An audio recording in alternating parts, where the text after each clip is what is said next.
Well, hello Luke, why don't we start with introducing yourself?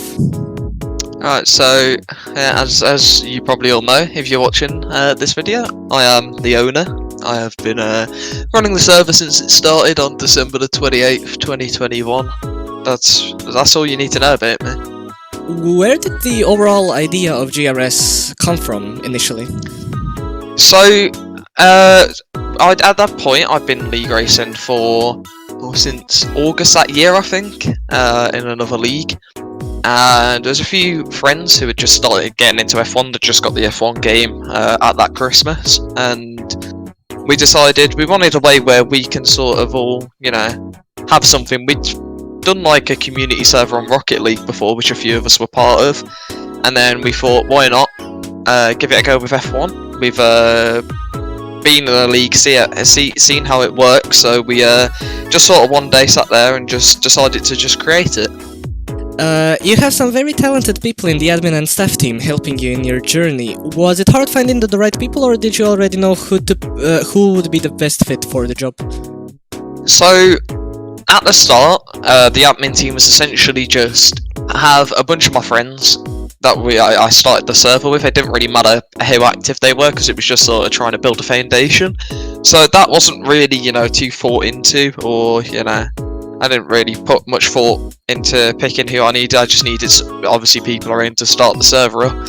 Then I think it's quite easy to see who wants to be around in the admin team, who wants to be committed, and those numbers sort of just work themselves out. And then it was sort of a case of finding the right people for being in the admin team, and that is just mostly. It was quite easy from just asking people who I thought would actually, want to help, want to be part of the team. And then I have done other methods, such as when I got new admins for Season 3, we did a sign-up form where people could apply for admin, and then went through and picked the ones that, have been the most active in the server, people I've, spoken to before. I think it's good to always have, some sort of previous connection with a person to have spoke to them before, and I think that's one of the key things you need to look at, and that's why I think this has sort of worked out so well over the time, because we as a team are constantly speaking with each other and working together, which is better than just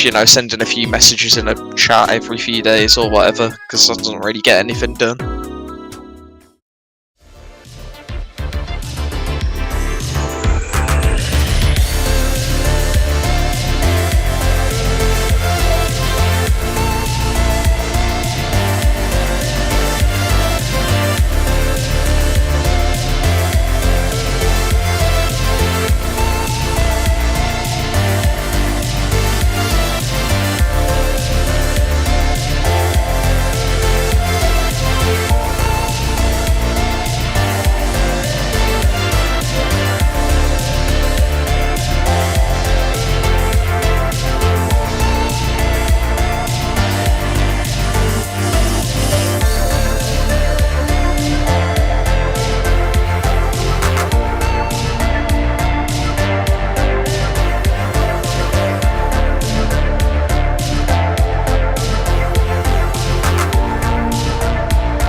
I want to talk a little bit about Season 2, which was the point where everything started going uphill pretty quickly and still has some of the most viewed streams and videos.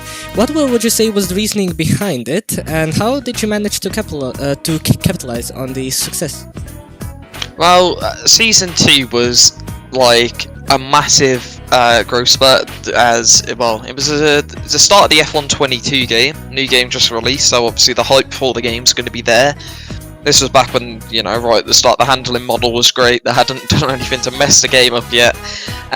So obviously that was something I'll get onto in a sec. But yeah, I think just the new game in general brought in so many new people. We did quite a lot of advertising and just tried to make the league, you know, get the name out there, get people to see, you know, that this is a league they can join. As I think, especially at the start, when you're in sort of those early stages, like Season 2, Season 3, someone might see that, and they would be like, okay, well, there's other leagues here that look more established or whatever, so you have to sort of do things to make you stand out, and I think we did that really well at that point. But the season itself started off really well with attendance constantly, but I think as a common theme, things just sort of dwindled away. The changes made to the game especially didn't help with that, but we managed to maintain that to have 2 tiers, and then we just continued to build on that every season pretty much.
Hello Adam, why don't we start with you introducing yourself and saying a few things about what you do in the league? Yeah, so, I mean, my real name is Adam, but around GRS I go by Zeke, mostly. I'm admin, steward, wrote the rulebook, commentary, Season 1 Constructors Champion, yeah, kind of everything. Now, you've mentioned that you are a commentator in GRS, and you were also one of the main ones in the early stages of the league. Can you tell us what goes into the preparation for doing commentary, and what are some of the main aspects a person has to have to be ready for the role? A lot of it is just kind of getting used to the drivers that you're going to be commentating on, which is why we kind of like to keep it so the same person does the same tier every week. And then it's just sort of keeping a general idea of the drivers and the constructor standings, so you know where the fights are happening and what's going to be important when it comes down to that. And then obviously the tracks that we race in Formula 1 are pretty consistent. They do change around a little bit, but they're pretty consistent. So kind of having like a baseline knowledge of all the tracks, which you'll get from playing the game and driving the tracks anyway. So yeah, it's just kind of getting an idea of the tier that you're doing and understanding the drivers in it. Can you tell us what do you concentrate on the most to provide the viewers with entertainment? So fights for the lead tend to take priority. Where someone's on a different strategy and they're sort of coming through the field, or they're trying to maintain position and maybe hoping for, you know, a safety car or something like that, kind of keeping an eye on that as well. And the places where it's likely to change, if there's a train from 4th to 10th and you know no one's going to go for a move in there because it's stupid and it's a bit pointless. And then sort of keeping half an eye out on a couple of drivers that you know like to go for dumb moves, Well, not so much dumb moves, like they're very well sort of gauged, but moves in places you wouldn't expect it. Something like down the inside of someone in the middle sector in Mexico. That's the kind of thing you don't see every day, and is something that's gonna make you go, holy what is that? Which I think is the onus of commentary, is trying to catch those things and kind of at the same time keep everyone aware of exactly what's going on. When you've only got one camera angle is kind of tricky, as opposed to, you know, like the real F1 commentary where they've got 75,000 cameras around the track and they can go, oh, let's look at this replay from 12 seconds ago that we accidentally missed, which we can't do. So it does make it a little more difficult, but it's sort of keeping half an eye on that and being aware of the timing tower and being able to talk about what's on screen and what you're looking at, but also keeping a focus on that and where that's changing.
Hello, David. Before we begin, could you introduce yourself a little and tell us what it is you do in the league?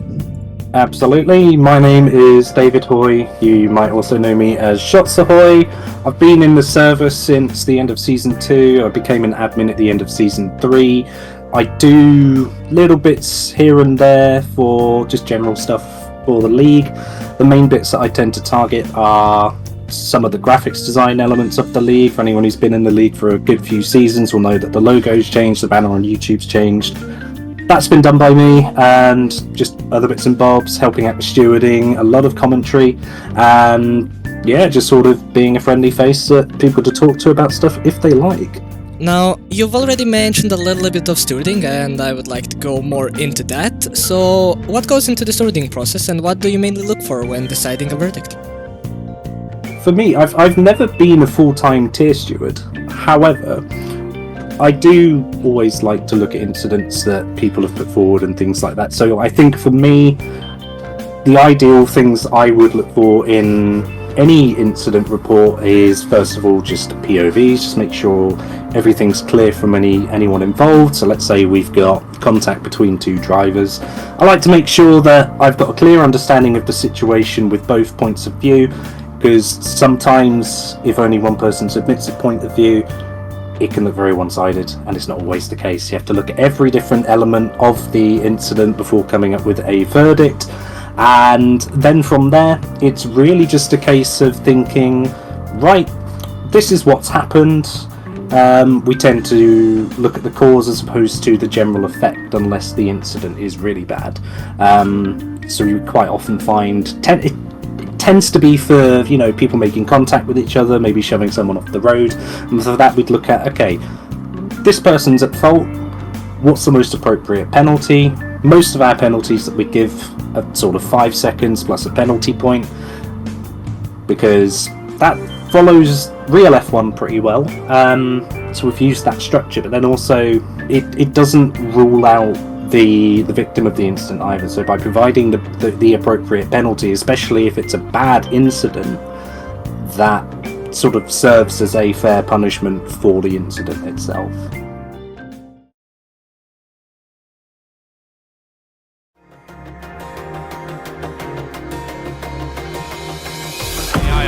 that there is. Yeah, there is desync. We need to restart. Yeah, I thought so. Okay, there is. Are you? It's a desync. Okay, right. Red flag in the race. I'm assuming pre-safety car.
Now, you've already mentioned that you are one of the main graphics designers for GRS. Can you tell us a little bit of the program you use to make your graphics, and how do you come up with the idea when you are in the need of making something? So I use Photoshop. I'm one of the suckers who actually pays for Photoshop because I'm too much of a dinosaur to find a decent free-to-use program. For the ideas that I've come up with, I suppose let's first talk about the updated GRS logo. I wanted to keep it very true to what it was originally. I could tell it needed a bit of a refresh because it's what the league had been using since it came to be, since season 1, and give the logo a bit of a revamp, make it look fresh. And for this one here, I just thought we'll keep it simple, keep it recognizable, and have a play. Yeah, I think in terms of coming up with ideas, the logo was just simply a case of let's get a pen and paper and let's draw some stuff. And I think I drew about 20-25 different designs that sort of slowly narrowed into what we had until I was happy with the concept for the logo we've currently got, and went with that. How experienced do you have to be to do anything simple yet good inside of the graphic department?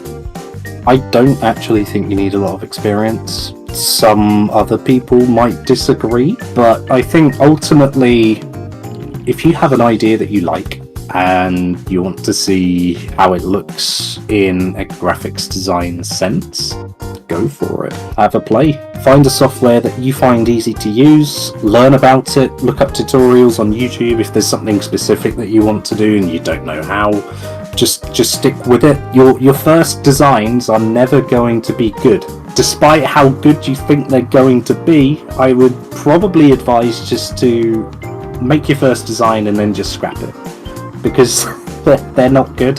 I used to design liveries for the 2021 F1 game, just for personal use, and it took me 4 tries before I made something that was actually usable. But it was all on the same concept, so I'd probably actually twist what I've just said a bit and say, don't delete your first designs, keep them and just improve time and time again, and you will eventually get what you're after.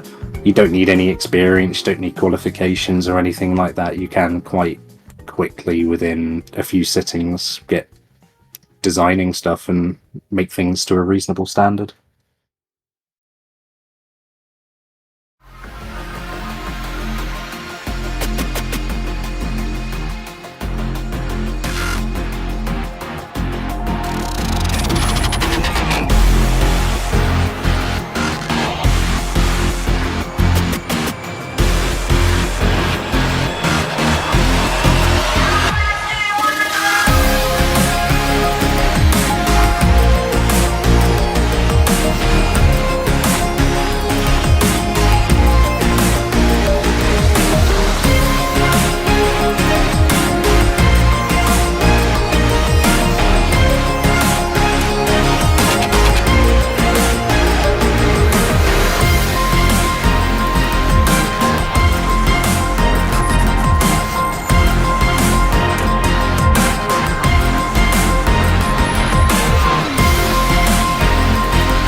Now, we could say that at some point, as you already mentioned, the handling issues and the bugs coming with the later patches of the game. Season 4 was when the F1 player base started going away because of those issues. How did that impact the league's growth? So on the F1 22, we had 3 tiers in Season 4, and we just essentially continued that on from Season 3 beforehand, where we had the same amount of tiers, and at the start, to be fair, we had quite a lot of drivers, and again, attendances were good, but then I think just people losing lack of interest just made it so it was a bit more difficult to fill grids later on in the season. We had to, move people up from different tiers and have people reserving, and that's obviously something that you have to be prepared for because, well, you never know what's going to happen with the F1 game, to be honest. I mean, one week you could have a whole decent problem, meaning that you can't even race for a week. Another week they could release a patch that ruins the whole game, and just, being prepared for anything to happen that could affect the league is something that you have to have in mind, because otherwise, if you're not expecting something, then it can be really hard to manage.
Hello, Mitch. Why don't we start with you describing what you do in the league?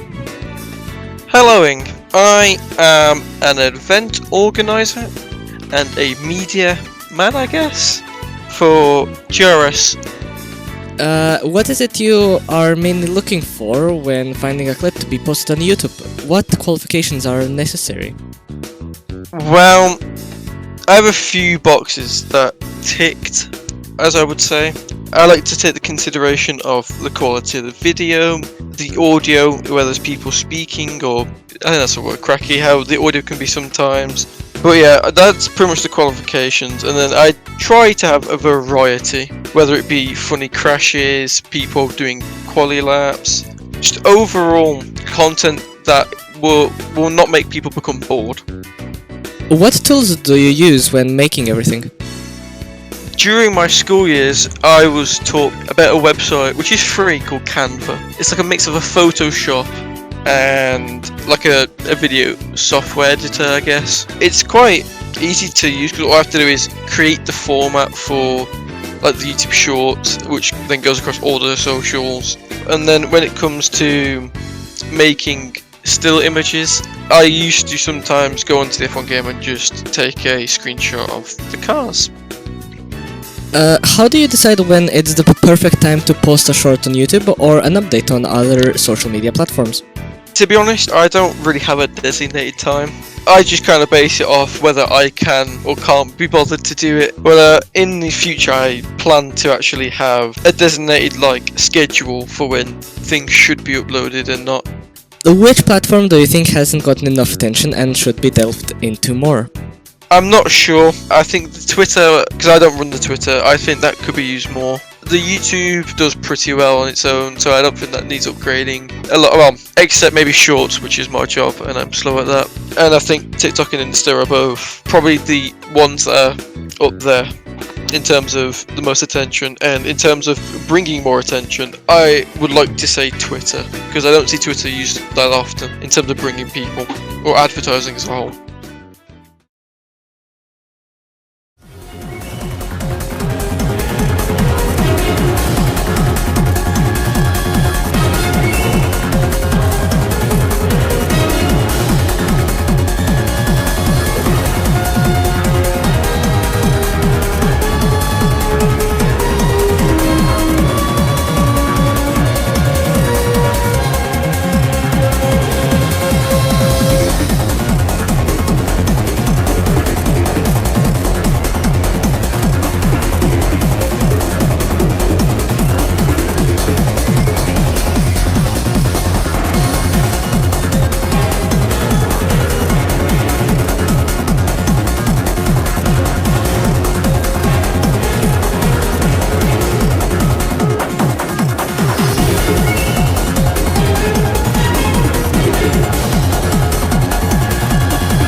I think we can delve more into the highest highs and lowest lows of the league. What would be one of your moments that you would say compile with those?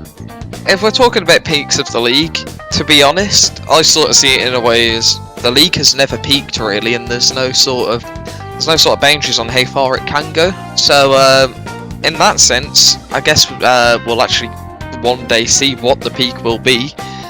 Although that could still be many years away, or it could be a short time, depends on, you know, how things go. But for what we've had so far, I think the most enjoyable seasons to manage are probably season 3 and 5. Season 3 had a lot of drivers, it was a lot of work, but that big step up into 3 tiers was quite good. And then season 5 was new game, and well, things weren't obviously smooth with the new game, and there was a lot of stuff to manage. It was just really nice to see us be able to have 4 tiers, although it probably wasn't best suited for 4 tiers, to be honest. The amount of drivers that did sign up fit the 4 tiers, and we did have 4 there, but I mean, maybe it wasn't the best choice. But yeah, then the lowest moment was back in season 1. So the season had been going fine, we're getting new drivers in the league, people were, you know, enjoying racing, and then we have the desync problem right at the end of the F1 21 game, which was quite difficult to manage, because it was essentially just knowing that all of these people are turning up to your event just for it to just not work and essentially waste like half an hour of their time, and that's just, you know, not a nice feeling to have, which we managed to avoid it. And then when there was this supposed new patch that like fixed it, we got everyone to use it, even though we'd been just using the regular game and not had problems. And then everything just, yeah, kind of went downhill, and it was just not a good day at all. What would you like to focus on more, or what aspect of the league do you think has potential but hasn't been delved in strongly? One problem that I'd like to resolve is I think the league has started, there's been wrong choices with how the league has expanded. Like, I think moving to, you know, adding different days all across the week has been quite difficult to manage, to be honest, and I think it was potentially a wrong move for the league, which is sort of, you know, obviously affected this season in a way, because, you know, starting with 1 tier on a Friday, and then you've got people waiting for stewarding on one day, another day, and it sort of just becomes this whole mess of just, you've got things going on all of the days of the week, and it's like more difficult to manage rather than it being very scheduled, which is what I'd rather have it be. One thing for future seasons is that I would like to improve the scheduling quite a bit and just make sure everyone sort of has those set dates in mind of when certain things will happen. So I want to keep the tiers compact on the days that they'll be ran. I think having, stewarding come out at a set date, making sure the stand-ins are all updated by that date as well, just making everything a lot more organised and a lot more in line is something that massively needs improving. And then I think just the whole feel of the server, I think I'd like it to be a bit more active at the moment, to be honest, and try and build up the community more. Obviously we have a lot of people who are already active, but I think having a way where new people can come in and it doesn't just feel like an isolated server and rather a community would be just, a lot better.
Hello Marko, before we begin, could you introduce yourself a little and tell us what it is you do in the league? Hello, my name is Marko Interview. I'm the TMGRS manager and I'm the driver as well. That's what I do. You have mentioned that you are one of the leading people in Team GRS. What is required for the role and how do you proceed with finding events to participate in and finding the perfect drivers for the team? So what I do is I find races on YouTube, Twitch and all them, and I see the leagues, trying to see the competitiveness of other leagues, trying to see what good drivers are they racing to recruit people. Also in Team GRS, it's most required, I would say, is patience and being calm, because you need to be really patient and being able to work with your drivers normally, so nothing goes south, nothing goes bad. So I would say the key is patience and team management, of making your team be happy, be themselves, be free and do their best as they can.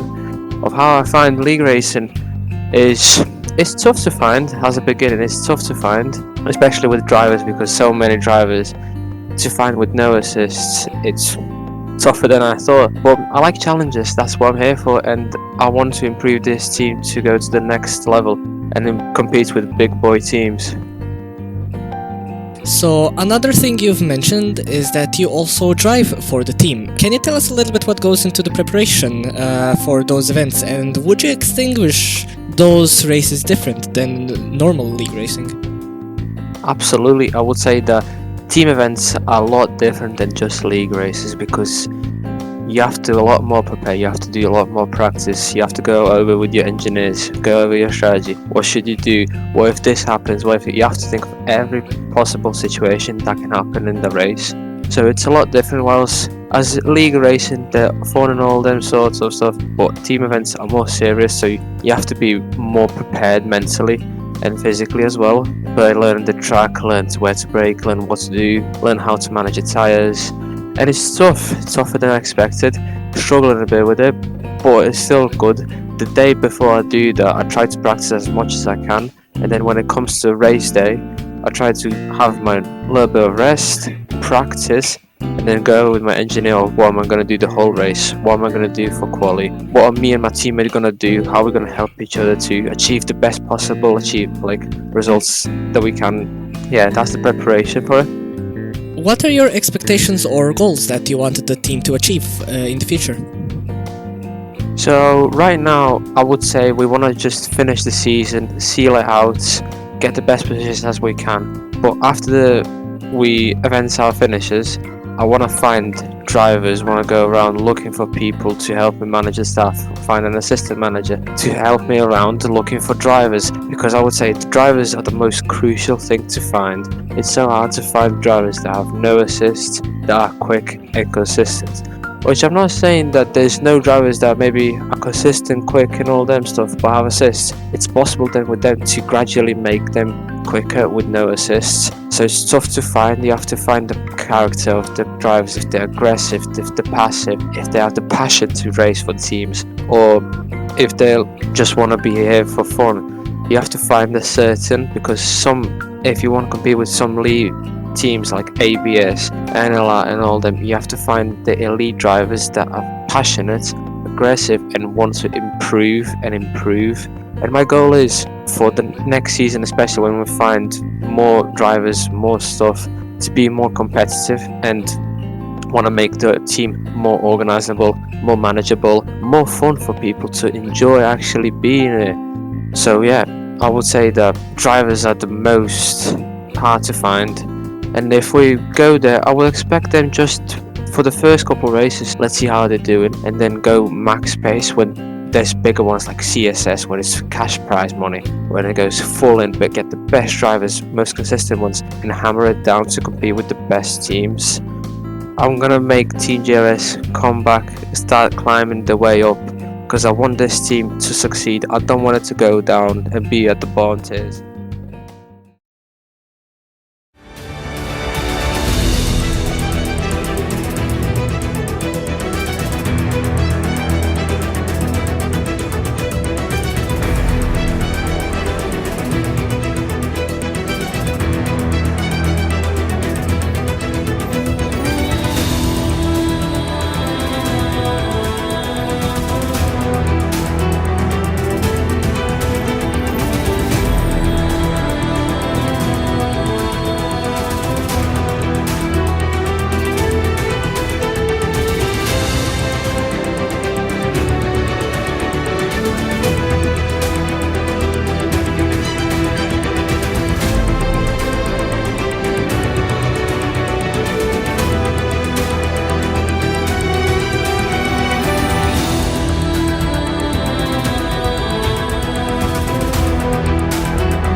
And we go on to the final question. You are now a double drivers champion in the league. First of all, congratulations, but I am curious, what is required to be able to achieve such highs? Knowing how to race smartly is one of the main things that will win your races. I think just having that on-track knowledge of when to initiate a battle, when to, you know, sort of what your whole awareness on the track is the main thing that will help you succeed in F1, to be honest. It's mostly like your mindset, like you want to play the game, you want to play, you want to be good, you want to win, etc. But the most important, like, it's your race pace, mostly important from the performance, I would say. Because if I look back at the stats I had from that season, I had 0 pole positions, but usually I made them all up during the race. So I would say that's pretty much the most important. For me, it was dedication, and it's very easy to say that, of course, but I know I put in the most time. I raced the most laps before. I prepared for every scenario, as I said before. I really felt that there is no option to not win it. I didn't win every race, but I almost got podium every race because I was just consistent, because I wanted it so much. So it was really the preparations that I think was the key for it. It's mainly keeping your head calm also. During races, you know, safety cars can pop up any moment, any seconds. The race can change in 1 second. And then you have to be there, you have to think about the right strategy at the right moment at the same time. And it really requires a lot of your mind during a race. And second, I think practice is maybe the most important aspect of them all. If you don't put in the practice, you're not going to get the results you want out of a race. Definitely a lot of commitment, I think, especially to one racing thing. I think a lot of people are in multiple, but I think as soon as you find which one you're doing best at, or which one you have a preference to, you end up just focusing on which track's next, and then grinding out the races or at the time trial for it.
Can you tell us a little bit about yourself and your cut.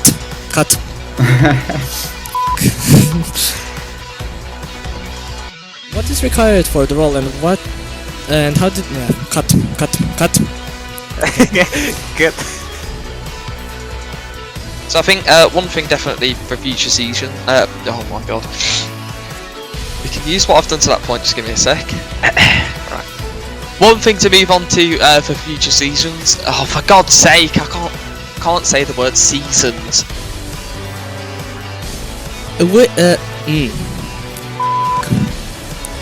I hate having fluency disorder.